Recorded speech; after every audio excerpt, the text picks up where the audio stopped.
moi je viens du bâtiment, j'ai travaillé pendant 12 ans.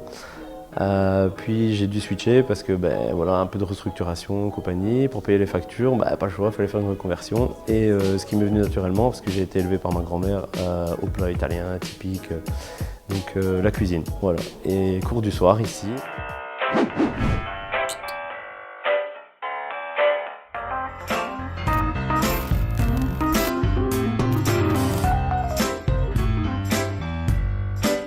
3 ans, j'ai fait pas mal de stages, dont entre autres je suis resté pendant 4 ans continu chez un traiteur à la Source de l'Alouette. Là j'ai appris énormément.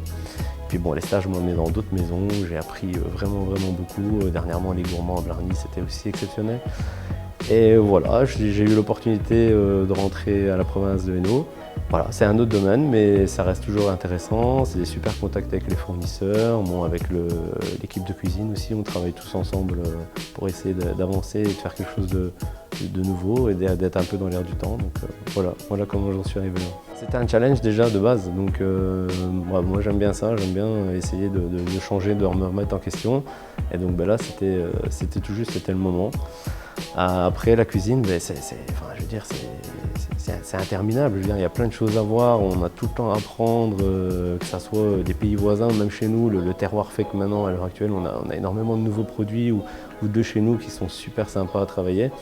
Tout ce qu'on a traversé, la crise Covid, l'augmentation des prix, là, ce qui se passe en Ukraine, malgré tout, ça influence énormément le marché. Donc oui, évidemment, tous les jours, il faut revoir un peu nos fournisseurs, revoir les prix. Alors parfois, on doit jouer un peu sur les quantités pour essayer de garder un food cost le plus bas possible. Ça, c'est un peu une de nos obligations au sein du MES.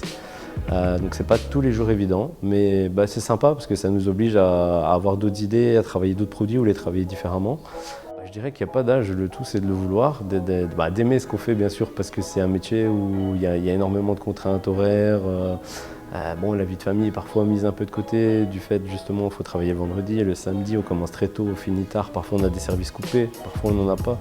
Donc c'est contraignant d'un point de vue familial, mais voilà, si vous êtes passionné, ça en vaut la peine. C'est un métier d'échange aussi malgré tout, parce que si vous travaillez avec des producteurs locaux, si vous rencontrez d'autres restaurateurs, il faut échanger et c'est ce côté sympa parce qu'un agriculteur travaille très le produit, il nous en parle, ça nous donne envie de le bosser ou tel restaurateur fait telle chose, on échange et ça amène de nouvelles choses dans l'assiette. Donc c'est ce qui fait que c'est vraiment sympa.